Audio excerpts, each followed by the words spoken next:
Assalamualaikum warahmatullahi wabarakatuh. Kembali lagi bersama kami, Saya Nandalia dan rekan saya. Rahmatul Somi.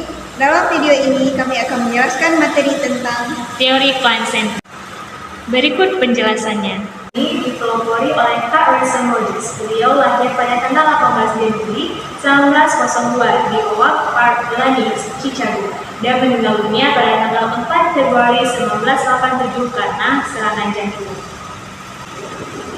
Rogers menemukan dan mengembangkan teknik konseling yang dikenal sebagai client-centered therapy, yakni teknik terapi yang berpusat pada klien.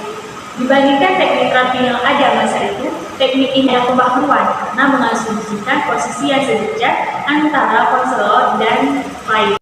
Pendekatan konseling client center menekankan pada kecakapan konseling untuk menentukan isu yang penting bagi dirinya dan pemecahan masalah dirinya. Konsep pokok yang mendasari adalah hal yang mengangkut konsep-konsep mengenai diri atau self, aktualisasi diri, teori kepribadian, dan hakikat kecemasan. Client center ini memandang manusia sebagai makhluk yang baik dan dapat dipercaya lebih baik daripada inteleknya atau kecerdasannya, dan bebas menentukan arah tujuan hidupnya, mengarahkan dirinya sendiri, dan pada proses konseling, konselor akan mempercayai konseli dan tidak akan memberikan pengarahan, perintah, hukuman, serta mengatur. Rogers berpikir bahwa teori apapun seharusnya merupakan stimulus bagi pemikiran kreatif lebih lanjut dan bukan sebagai sebuah dongeng kebenaran, dan memproduksi dirinya sendiri dan proses penilaian organisme yang merupakan sentral bagi ide-ide tentang self yang real atau sejati dan unik. ciri-ciri pendekatan client center. Rogers tidak mengemukakan teori client center sebagai suatu pendekatan terapi yang tetap dan tuntas. Ia mengharapkan orang lain akan memandang teorinya sebagai sekumpulan prinsip percobaan yang berkaitan dengan perkembangan proses terapi dan bukan sebagai suatu dogma. Rogers mengemukakan ciri-ciri yang membedakan pendekatan teori client center dan pendekatan lainnya.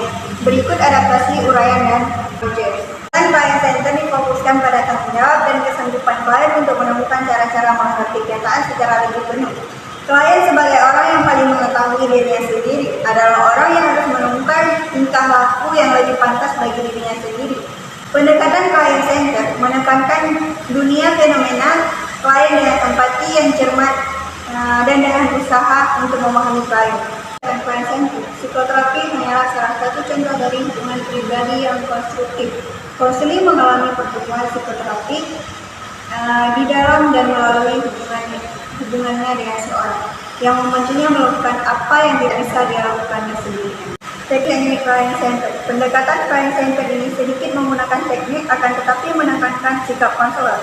Teknik dasar adalah mencakup, mendengar, menyimak secara refleksi, perasaan dan klasifikasi bagi konseling. Client center tidak menemukan diagnostik interpretasi, studi kasus dan kuesioner untuk memperoleh informasi.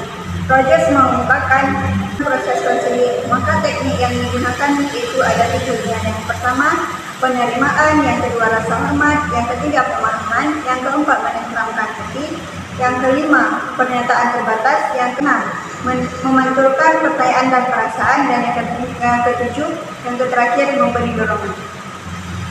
Melalui penggunaan teknik-teknik tersebut, diharapkan konseling dapat memahami dan menerima diri dan lingkungannya dengan baik, mengambil keputusan yang tepat, mengarahkan dirimu dan dirimu. Sekian materi dari kami akhiri. Wabillahi taufiq wal hidayah. Wassalamualaikum warahmatullahi wabarakatuh.